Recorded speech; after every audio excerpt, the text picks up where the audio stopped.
Welcome to ACORE Power Perspectives, a new video series with leaders throughout the clean energy ecosystem. These are the folks shaping our industry and our nation's future, and it's time you got to know them better. In this show, we're pulling back the curtain.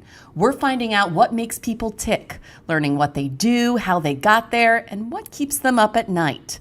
Their most candid views and honest perspectives. I'm your host, Alex Hobson. I lead ACORE's communications team and have been working in renewables for almost a decade. But before this, I was a TV reporter covering some of the biggest news stories in the state of Florida. I've always been interested in the details, understanding the what and why, and I'm bringing my curiosity to this new series. In this interview, I speak with my boss, ACORE President and CEO Ray Long. We'll find out what led him to ACORE, why the industry needs to change how it communicates about the energy transition, and here's some jokes that may get you booed out of your next party. This is ACORE Power Perspectives.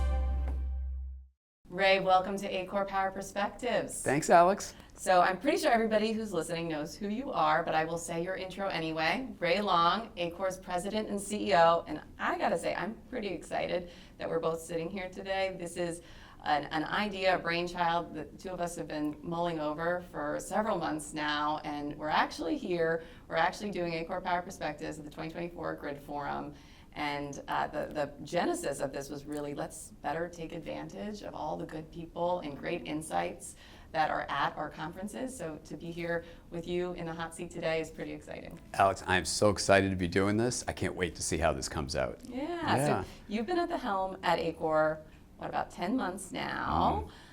So let's, I guess, take me through what first interested you in this role.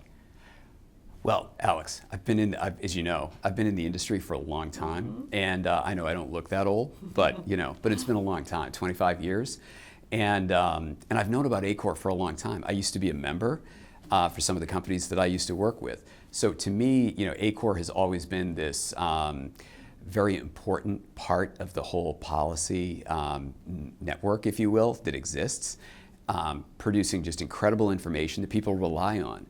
And having done so many different things for different companies along the way, having the opportunity to come over to ACORE to be on this side of it and be on the part of it that's going to produce these materials, especially now, at such a time when so much is changing in the clean energy industry, was just a great opportunity. So I'm thrilled to be here. So 10 months in, was it what you expected? Any surprises? I knew I pretty much knew about the policy side of things that ACORE does. So I think this year we've produced 39 different documents that we've put out for people, studies and testimony and papers and all those different things. So I've always known about this. So there really wasn't a lot of surprise on that side. The two things that I knew about, but not the way I do now, are the two big programs that we have. So first, ACORE Accelerate, and then the Macro Grid Initiative.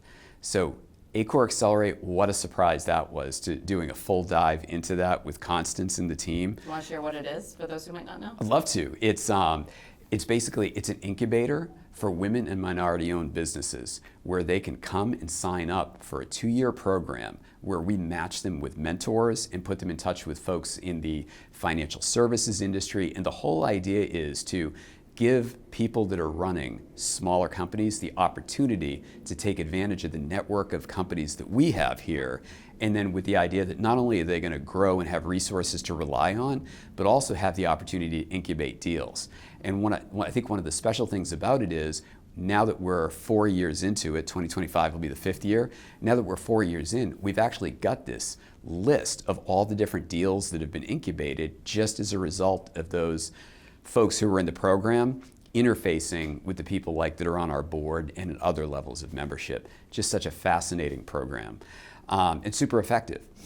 And the other one, of course, is the Macro Grid Initiative, which is a countrywide network of very specific individuals that are leaning in on transmission and distribution regulatory issues. This is super weedy, right? That's why we're here. We're at the Grid Forum. At the RTO level, at the Public Utility Commission level, and of course at FERC. One of the things that I particularly enjoyed was when FERC Order 1920 came out earlier this year, the the planning rule, transmission planning rule, that Elise Kaplan, who made all of our filings during that 2-year process to get to that rule, she was quoted, or her papers were quoted something like 26 times throughout the document. So, MGI and the work that we do on transmission and distribution, it really matters when it comes to the policies that are enabling the build out of the grid today. Now, speaking of grid, and let's stay on that subject because, as I mentioned, we are at the 2024 ACORE Grid Forum. Big topic of conversation at this conference and just at ACORE in general, as you mentioned through the Macro Grid Initiative, is the need for more transmission, the need for an upgraded grid. When you think of the challenges kind of facing our industry when we're trying to achieve a faster clean energy transition, is that the biggest one? Is that the one that really is keeping you up at night, the need for more transmission? I'll start here. Everybody likes to say we live in a fascinating time, right? But in clean energy, we really are at a fascinating time. When you look at just the things that have happened over the last 2 years, with the manufacturing that's taking place in the United States, 44 new manufacturing companies have set up shop and are actually producing product to enable development of solar and wind farms and all those in the country, and all the jobs that they've created. That's just one aspect of what's going on. All the development that's taking place. 93% of all of the new power that's produced that came online this year, 93% is clean energy. It's renewable energy projects. Massive things are happening. So that's just on the supply side. On the demand side, for the first time in a couple of decades, we actually have increasing demand in the United States. Why is that happening? You've got electrification, you've got EVs, you've got artificial intelligence, and of course with artificial intelligence comes the need for more data center capacity. So you've got demand that's actually increasing for the first time in a long time. So when you ask about what the biggest challenge is right now, we've got the demand and it's growing, huge opportunity for us economically and in so many other ways. We've got the supply. We now need to fix that bridge that connects the supply with demand, and that's exactly what you're talking about, and what most of the panels that we've got here today and the experts that we have are all talking about the various issues to fix that. So when I look at the transmission challenges that we've got now in building it out in a way that's meaningful, that can connect that supply with the demand, and how to fix it, the things that I think about in the policy world are things like this.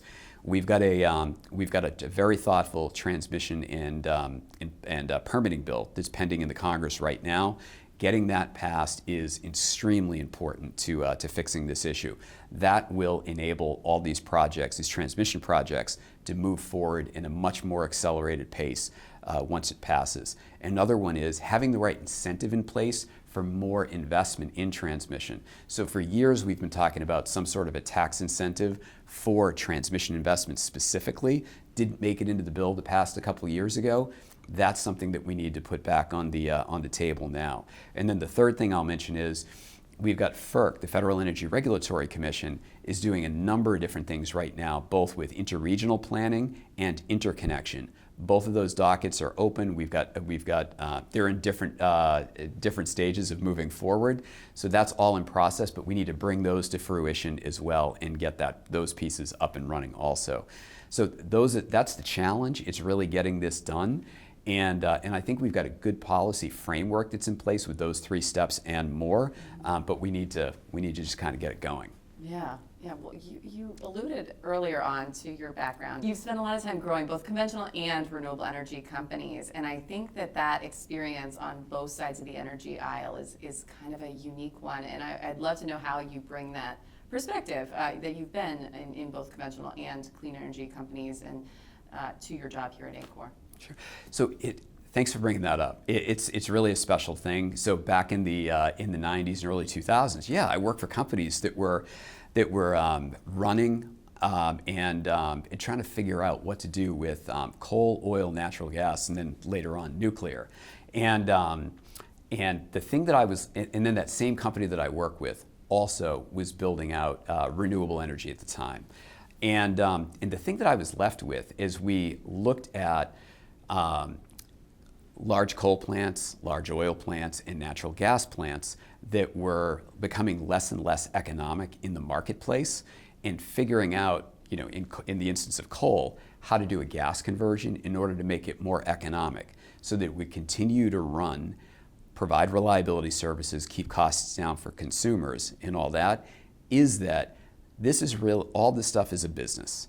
And anything that you're going to do, any technology that you're going to run to produce electricity has to have a value proposition. And that value proposition on the customer side needs to start with price and reliability. If you solve the price and reliability piece, you know you've got a viable business and something that you can build out and will survive in the marketplace. And then, of course, clean is another attribute, and that's really where the renewable energy came in. So as I moved through my career, there were a lot of people that were investing in renewables. The ones that are still around today are the ones that solved for that business equation. They made sure that the projects that they were building were built in such a way that they were delivering on affordability, then reliability, and then, of course, clean as well. And of course, today you've got a lot of the company that I work for, that I came from before I started here, between 2018 and 2024 grew by a factor of 3. That was massive growth in that period of time. And the reason was we were out there, we were looking for customers, we were listening to what they needed, we were very targeted in the projects that we were going to develop, and it delivered on that value proposition. Now, you recently published a column in Forbes, and we published an educational resource, all with the framing, American Clean Energy, It's Here, which really gets at some of that affordable, reliable, clean messaging. And I know you love the It's Here framing. Do you want to share why? So, a lot of people in our industry like to talk about the transition, and I've been hearing that word for years. And we just spent some time at Climate Week, and it didn't matter which meeting you went to, everybody was talking about the transmission. We already talked about some statistics, the 93% number, for example. As I look around the country today, here's what I see. I see renewable projects are the ones that are dominating the permitting queues all around the United States. 96% of all the projects that are pending in the permitting processes around the United States are renewable and clean energy projects or zero carbon projects. If you look around the United States, whether it's a rural area, a suburban area, or an urban area, whether it's a red district, a blue district, or a purple district, clean energy projects are everywhere. They're either built and running, they're in the permitting phase, or they're in the construction phase. It's everywhere. So when I hear transition, I don't want to talk about it in the sort of aspirational sense. I don't want to talk about it in the future tense. I want to talk about it as it's here around us now. It's happened, and we just need to keep the ball rolling. Well, plug, if you haven't yet, go to acore.org/it's here, and you'll see all the resources that I just shared. But one thing that you and I speak a lot about this, just given the nature of my role as SVP of Communications at ACORE, the importance of messaging and being clear and concise. And it's not what you say, it's what people hear that really matters. Do you want to talk a little bit about, because I think that type of messaging is something that the entire industry could really benefit from. What do you see as like the need for, how should we be working to shape the industry's narrative, and how does the messaging piece really play into that? It's a great question, and I think a lot of industries, struggle with this very issue. We're very jargon intensive in our industry, and I think even breaking things down into let me give you an example instead of just talking about it. So we talk to each other a lot, and we get caught up in jargon, and we get caught up in things like transition. We talk about megawatts, gigawatts, all those things. Most people, even in our industry, don't really know what a megawatt or a gigawatt is and all that, right? When we think about talking about what we do, why we do it, and how we do it, we need to think about if you're sitting with that person on the bus, or like I do, if you're sitting with your mother-in-law and you're trying, and highly educated people, smart and all that, but would you sit there and say to your mother-in-law, hey, I'm working on this power plant that I'm trying to permit. It's a wind turbine project, and it's going to generate, 15 megawatts per turbine when it's done. No, you wouldn't do that. My mother would tell me to, go sell my snake oil somewhere else, right? So no, so you think about it this way. She's on a fixed income, she's a grandmother and all that. I'm going to talk to her if she asks me about what I'm doing, and I'm going to say things like, this project that I'm working on, is super competitive, and it's actually going to help to lower your electric rate, that part of your bill. And you know what? It's going to run 80% of the time, or whatever the number is, and it's going to help the light stay on the next time a storm rolls through. And the third thing I'm going to say is, and you know what, all that stuff that we talk about climate change and those horrible things that we're seeing happening in Florida and the Carolinas right now, and how to address it is, and you know, because it's a renewable source of power, it's going to help address that issue so that when your grandchildren get older, hopefully they're not going to have to deal with it. So I think thinking harder about what we do and why we do it and breaking them down into those simple things will help us to communicate better about what the value of what we're doing is to really everybody, and not just talking to ourselves about all the technical aspects about what we do. Well, we have such a great story to tell, and I think I agree with you. I think sometimes it gets lost in the jargon and the technicality of it, and it's staying simple really is the way to go, especially when we talked, and I earlier was talking with another guest on this ACORE Power Perspectives series about local opposition and how that's become a thing. I think this really plays into that, just the education and the simple communication, I think will go far. All right, so you said a lot of inspirational things about your goals for clean energy, but what really motivates you? So when my kids were younger, and I have two girls, and when they were running around and doing whatever they were doing, and they'd go flip on the light switch, I would say, "What just happened?" And they would look at me like most kids would and say, "Oh God, here goes Dad again," right? And I'd say, "No, seriously, what just happened when you flipped that light switch?" And they would say, "The lights went on." And then I would go through the whole thing about what actually happened to make that light switch go on. The didn't say distribution network, the wires that are in place that go all the way to the power plant that creates the electricity, that somebody is working there, or a whole bunch of people are working at that power plant to make sure that it's generating electricity. And then, somebody had to build that power plant, and the fuel had to come to it, and all those different things. And then as they got older and I moved on in my career, it was more like, that could be coming from a wind turbine, or that could be coming from a solar project, or all these other things, right? So when I think about what motivates me to do it, electricity impacts our life and everything that we do about it. And the fact that we're on the cutting edge, the transition is here, and we're getting this done is meaningful to everybody's life across the board. And it's enabling what we do, it enables how we do it, it enables how we feel about things. There's so much in life that comes from it. In addition to the purpose and the things that we just talked about, the people motivate me here at ACORE and around the industry. We have some of the most passionate people, knowledgeable people, educated, who really know what they're doing in this system. They want to come to work every day, and they want to make sure that we're making progress and that we're acting with a sense of purpose in order to achieve our vision at ACORE, which really is getting to a world that's powered by clean energy, because of what that will offer, not only to us and our kids today, but for so many generations to come. Now, something that those of us who work at ACORE know about you, but others might not, is that you are a dad joke connoisseur. I believe you have a card deck on your desk. You send out Friday Funnies. I would be remiss to not ask you for your favorite dad joke, and if you can make it an energy one, that would be incredible. What does the wind turbine think about renewable energy? What, Ray? It's a big fan. But wait, there's more. What is the solar panel's favorite workout? Tell me. A circuit. Oh, geez. All right, I got one more. What kind of a bank account does a light bulb have? I don't know. An energy saver. Oh, jeez. Yeah, this might not make it on the final video series, Ray. Thank you so much for taking some time, sharing some jokes. This has been a lot of fun, and I know I'm going to talk to you some more, but I hope to do it in this format again soon. Thank you so much, Alex.